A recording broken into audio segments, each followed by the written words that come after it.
For those of you who don't know, this takes place between episodes 3 and 4. Takes place right before A New Hope. Okay? Alright. Star Wars World 1. Rapid fire review. The plot. Felicity Jones is rescued by the Rebel Alliance so she can help them get to a pilot that was sent by her father to get them a message, and the battle for the plans of the Death Star begins. Fuck yeah!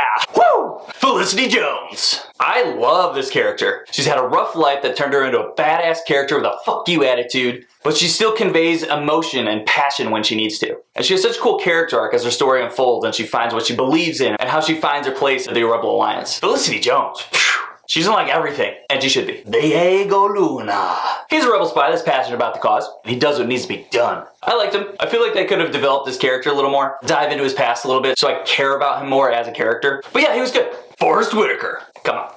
A rebel extremist that won't even help the Rebel Alliance? Okay, solid performance. He had 2 lines that were pretty cheesy, but I'm over it now. Ben Mendelsohn. So great at being a villain, and he's such an underrated actor. He's literally great in everything I've seen him in. He's so good at just making you fucking hate him. Although I found myself rooting for him a little bit in his quest to keep and gain more power, as villains seem to do. K2SO, played by Alan Tudyk. My favorite. So basically he's a mix between C-3PO and Chewbacca, and boop, makes for a dangerous and funny and honest droid. A lot of good K2SO moments. I also want to give a shout out to Donnie Yen and Wen Zhang as the 2 most badass characters in the movie. They killed it. Overall, it's different, and they established that right in the beginning. It's just slightly disappointing, but it's okay. It's like the Marvel Netflix universe to the Marvel Cinematic Universe. It's still great, different focus, which was a nice change for me. And I loved it. It's a great story. It shows you the struggle and consequences of war. This is a war, Star Wars. It's on a ground level with people. There's no Jedi in this. Order 66 has happened. All the Jedi are dead.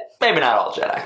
There's triumph and tragedy, and you feel it. And I love that about this movie. It's so legit. And I love seeing the creatures and the animals and all the creative aspects that go around and into Star Wars. I love seeing creativity at play. There were 2 human characters that were definitely digital, and you could tell. Technology hasn't quite made it to that point because if Disney can't pull it off perfectly, then nobody can. So that stuck out a little bit to me. Still okay with it, but it was noticeable. I feel like I'm nitpicking. It's an awesome movie. Go fucking see it. Just go right now. There's one nerd moment near the end. I had a straight up adrenaline-fueled nerdgasm. Yes! If you're a Star Wars fan, you'll love it. 3D is not necessary. Save your money. Rapid fire review. May the force be with you, and subscribe.